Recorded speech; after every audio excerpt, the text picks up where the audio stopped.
ये उस दौर का जिक्र है जब शहरों की दीवारें कच्ची मगर लोगों के ईमान पक्के हुआ करते थे। खुरासान के करीब एक शहर था जिसे शहर सुकून कहा जाता था।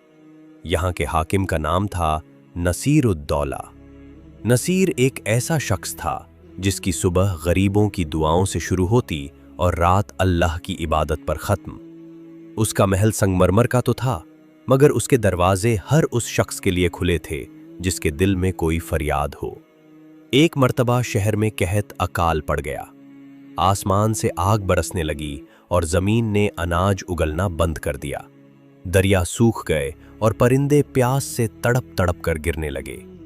नसीर उद-दौला ने शाही खजाने खोल दिए। उसने हुक्म दिया, जब तक मेरी रियासत में एक भी शख्स भूखा है, मेरे दस्तरख्वान पर एक से ज्यादा सालन नहीं रखा जाएगा। वक्त गुजरता गया, अनाज कम होने लगा। एक दिन दरबार में एक निहायत ही गरीब और फटेहाल बुढ़िया दाखिल हुई। उसके हाथ कांप रहे थे और गोद में एक छोटा सा बच्चा था जो भूख से निढाल हो चुका था। उसने रोते हुए कहा, ए आदिल हाकिम, लोग कहते हैं कि नेकी का इनाम जरूर मिलता है। मैंने उम्र भर लोगों की खिदमत की, अपना आखिरी निवाला भी दूसरों को दिया, मगर आज मेरा बच्चा भूख से मर रहा है। क्या यही मेरी नेकी का सिला है? नसीर उद-दौला के चेहरे पर गम की लकीरें उभर आईं। उसने अपने वजीर से पूछा, खजाने में कितना अनाज बाकी है? वजीर ने सर झुकाकर कहा, हुजूर, सिर्फ एक थैली जौ बाकी है जो आपकी और शहजादे की शाम की खुराक है। नसीर उद-दौला एक पल के लिए खामोश हुआ। उसके सामने उसकी अपनी औलाद का चेहरा आया और दूसरी तरफ वो तड़पता हुआ बच्चा। उसने गहरी सांस ली और कहा, ईमान का रास्ता फूलों की सेज नहीं, कांटों की राह है। ये थैली इस बुढ़िया को दे दो। अगर अल्लाह ने हमें पैदा किया है तो वही रिज्क का मालिक भी है। वजीर ने वो थैली बुढ़िया को दे दी। बुढ़िया की आंखों में आंसू आ गए। उसने हाथ उठाकर दुआ दी, ए नसीर, तूने जमीन पर मेरी भूख मिटाई है। तेरा रब अर्श पर तेरी नस्लों को वो देगा जो दुनिया ने कभी नहीं देखा। बुढ़िया चली गई। रात हुई। नसीर उद-दौला खाली पेट अपने बिस्तर पर लेटा था। भूख की वजह से उसकी आंखों से नींद कोसों दूर थी। तभी कमरे में एक अजब सी रोशनी फैली। एक रूहानी आवाज गूंजी, नसीर, तूने आज अपनी जरूरत पर दूसरे की जरूरत को तरजीह दी है। कल सुबह जब सूरज निकलेगा तो तेरा इम्तिहान शुरू होगा। याद रखना, नेकी का इनाम सीधे हाथ से नहीं बल्कि टूटे हुए दिल से मिलता है। अगली सुबह जब नसीर उद-दौला उठा तो उसे खबर मिली कि शहर के फाटक पर एक अजीब मुसाफिर आया है। उसके पास ऊंटों का एक काफिला है जिस पर सोने चांदी के संदूक लदे हैं। वो मुसाफिर कहता है कि वो ये सारी दौलत उसी शख्स को देगा जो उसे ये बता सके कि दुनिया में सबसे भारी चीज क्या है। बड़े बड़े अक्लमंद और ताजिर वहां जमा हो गए। किसी ने कहा पहाड़, किसी ने कहा लोहा, मगर मुसाफिर ने सर हिला दिया। नसीर उद-दौला भी वहां पहुंचा। उसने उस मुसाफिर की आंखों में देखा और उसे लगा कि वो आंखें इंसानी नहीं बल्कि रूहानी हैं। नसीर ने आगे बढ़कर कहा, मुसाफिर भाई, अगर तुम अक्ल से पूछोगे तो जवाब कुछ और होगा, मगर अगर ईमान से पूछोगे तो जवाब कुछ और। मुसाफिर ने मुस्कुराकर कहा, तो फिर ईमान का जवाब दो। नसीर उद-दौला के गले में खंखार कर कहा, दुनिया में सबसे भारी चीज एक गरीब का वो आंसू है जो जमीन पर गिरने से पहले अल्लाह के अर्श को हिला देता है। दरबार में सन्नाटा छा गया। मुसाफिर का चेहरा चमकने लगा। उसने संदूक की तरफ हाथ किया, मगर जैसे ही उसने संदूक खोला, उसमें से सोना चांदी नहीं बल्कि कुछ और ही निकला, जिसे देखकर नसीर उद-दौला के पैरों तले से जमीन निकल गई। जैसे ही वो संदूक खुला, पूरे मजमे की आंखें फटी की फटी रह गईं।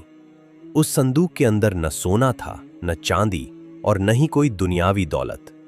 उसके अंदर मिट्टी के छोटे छोटे सूखे हुए टुकड़े थे और उन टुकड़ों के बीच वही जौ की थैली रखी थी जो नसीर उद-दौला ने कल शाम उस बुढ़िया को दी थी।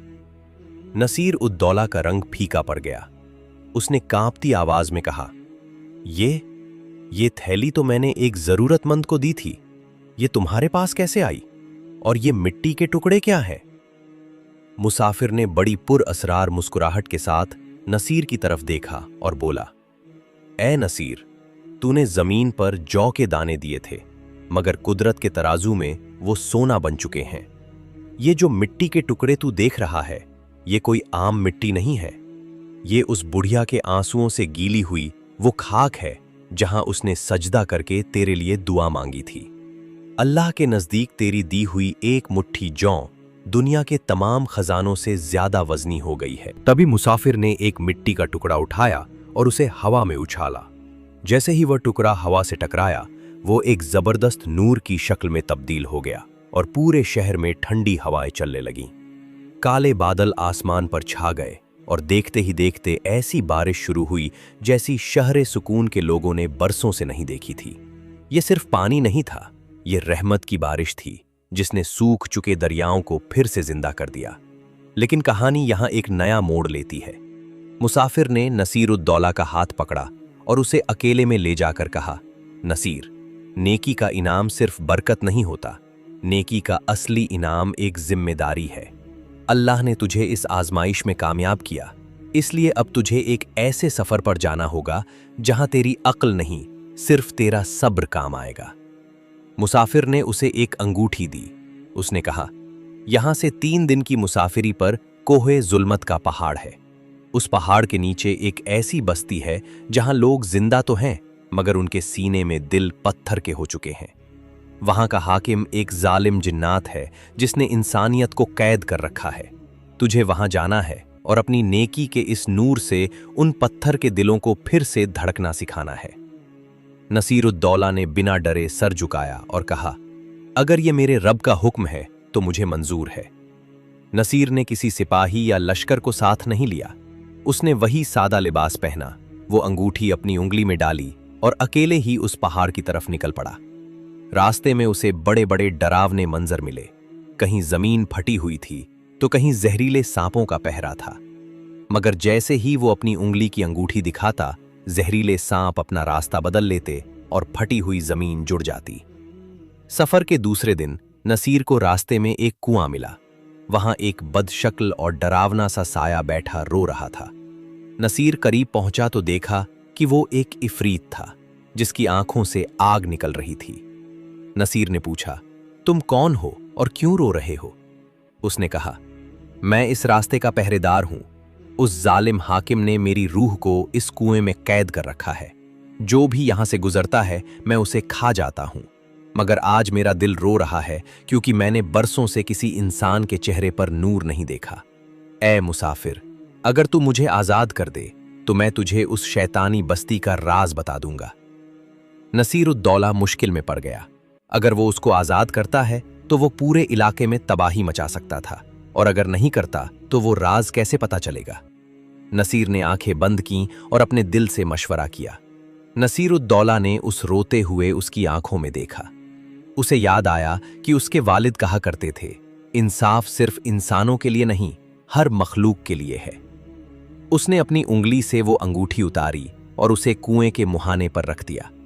उस अंगूठी से निकलने वाले नूर ने कुएं की जंजीरों को मोम की तरह पिघला दिया और वो आजाद होते ही आसमान तक ऊंचा हो गया। उसने एक जोरदार दहाड़ मारी जिससे पहाड़ कांपने लगे। नसीर अपनी जगह खड़ा रहा। इफरीत ने नीचे झुककर नसीर को अपनी हथेली पर बिठाया और कहा, ए आदमजाद, तूने एक ऐसे गुनाहगार को आजाद किया है जिससे फरिश्ते भी कतराते थे। अब सुन उस पत्थर के दिलों वाली बस्ती का राज। उस जालिम हाकिम का नाम किरदार सियाह है। उसने उन लोगों के दिल पत्थर के नहीं किए बल्कि उनकी याददाश्त छीन ली है। वो भूल चुके हैं कि रहम क्या होता है। नसीर को एक अंधेरे तहखाने में डाल दिया गया जहां सैकड़ों लोग कैद थे। उनकी हड्डियां निकल आई थीं, आंखों में वीरानगी थी। नसीर ने देखा कि एक कोने में एक बूढ़ा आदमी पड़ा है जो आखिरी सांसें ले रहा है। पास ही उसकी जवान बेटी बैठी थी, मगर उसके चेहरे पर कोई दुख नहीं था। वो पत्थर की मूर्ति की तरह देख रही थी। नसीर समझ गया कि ये वही घड़ी है। उसने अपनी जेब से वो मिट्टी का टुकड़ा निकाला जो उसे उस मुसाफिर ने दिया था। उसने उसे पानी में घोला और उस बूढ़े को पिलाया। फिर नसीर ने वहां मौजूद लोगों को वो दास्तान सुनानी शुरू की जब उसने एक बुढ़िया को अपनी आखिरी जौ की थैली दे दी थी। उसने अपनी आवाज में वो दर्द और वो मोहब्बत पैदा की जो उसने अपनी रियासत के लोगों के लिए महसूस की थी। वो कहता रहा, याद करो वो वक्त जब तुम अपने बच्चों को चूमते थे, याद करो वो खुशबू जब बारिश सूखी मिट्टी पर गिरती थी, याद करो वो माँ का आंचल जहां हर दुख मिट जाता था। धीरे धीरे तहखाने की हवा बदलने लगी। उन पत्थर जैसे लोगों के चेहरों पर झुरझुरी होने लगी। नसीर की आवाज उनके कानों से होती हुई उनके बंद हो चुके दिलों के दरवाजों पर दस्तक दे रही थी। अचानक उस बूढ़े की बेटी की आंखों में एक हलचल हुई। उसकी पलकें भीगीं और एक साफ पारदर्शी आंसू उसकी गाल पर ढुलक गया। जैसे ही वो आंसू जमीन पर गिरा, पूरे शहर में बिजली कड़की। महल की दीवारें फटने लगीं। वो जालिम हाकिम तख्त से गिर पड़ा और उसका जिस्म धुएं की तरह उड़ने लगा। लोगों की आंखों से जैसे कोई पर्दा हट गया हो। वे एक दूसरे को गले लगाने लगे और रोने लगे। मगर इसी बीच वो जालिम हाकिम अपनी आखिरी ताकत समेटकर एक खौफनाक साये की शक्ल में नसीर की तरफ झपटा। उसके हाथ में एक जहरीला खंजर था। वो जहरीला खंजर नसीर उद्दौला के सीने के ठीक करीब था कि अचानक पूरे तहखाने में वैसी ही तेज रूहानी रोशनी फैली जैसी नसीर के कमरे में उस रात फैली थी। वो जालिम हाकिम, जिसका वजूद नफरत और स्याह जादू से बना था, उस रोशनी की तपिश बर्दाश्त न कर सका। उसके हाथ से खंजर गिर गया और वो चीखते हुए पीछे हटा। नसीर ने देखा कि वो मिट्टी का टुकड़ा जो उसने पानी में घोला था, अब वो एक ढाल की तरह उसके सामने चमक रहा था। वो मुसाफिर जिसने नसीर को ये रास्ता दिखाया था, अचानक वहां आ गया। उसने अपना हाथ हवा में लहराया और कहा, ए किरदारे सियाह, तू भूल गया कि नेकी कमजोर नहीं होती। जिस इंसान ने दूसरों की भूख मिटाने के लिए खुद को आजमाइश में डाला हो, उसकी हिफाजत कुदरत खुद करती है। मुसाफिर के इतना कहते ही वो जालिम साया मिट्टी के ढेर में तब्दील हो गया और उसकी जगह एक ठंडी ताज़ा हवा चलने लगी। वो बस्ती जो अब तक मुर्दा थी, अब परिंदों की चहचहाहट और फूलों की महक से महक उठी। लोगों के दिल अब पत्थर के नहीं रहे थे, उनमें रहम और वफा की लहरें दौड़ रही थीं। नसीर उद्दौला ने थकी हुई आंखों से उस मुसाफिर की तरफ देखा और पूछा, क्या मेरा सफर मुकम्मल हुआ? क्या यही मेरी नेकी का इनाम है कि ये लोग आजाद हो गए? मुसाफिर ने मुस्कुराकर नसीर के सर पर हाथ रखा और कहा, नसीर, नेकी का इनाम दुनियावी सुकून नहीं है। तूने एक सल्तनत को आजाद कराया, मगर तेरा असली इनाम अभी बाकी है। अपनी आंखों को बंद कर। नसीर ने जैसे ही आंखें बंद की, उसे अपनी रियासत शहरे सुकून का मंजर दिखाई दिया। वहां अब अकाल का नामो निशान नहीं था, हर तरफ हरियाली थी। उसने देखा कि वही बुढ़िया जिसे उसने जौ की थैली दी थी, अब एक बहुत बड़े बाग की मालकिन थी और वह हर गुजरने वाले मुसाफिर को मुफ्त खाना खिला रही थी।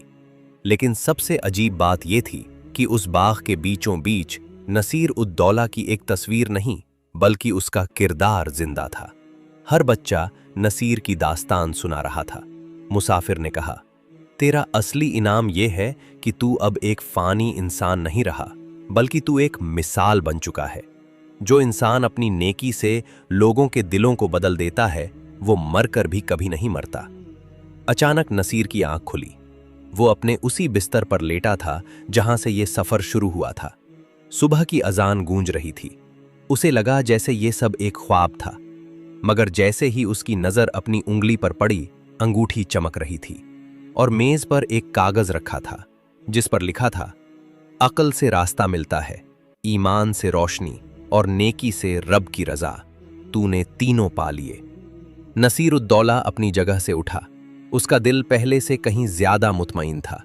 उसने अपनी सल्तनत पर कई और बरसों तक राज किया, लेकिन अब वो सिर्फ एक हाकिम नहीं था, बल्कि एक काज़ी मोहब्बत था। सबक: नेकी कभी जाया नहीं जाती। कभी वो बारिश बनकर बरसती है, तो कभी मुश्किल वक्त में ढाल बनकर सामने आती है। मगर उसका सबसे बड़ा इनाम वो सुकून है जो इंसान को खुद से और अपने रब से मिला देता है।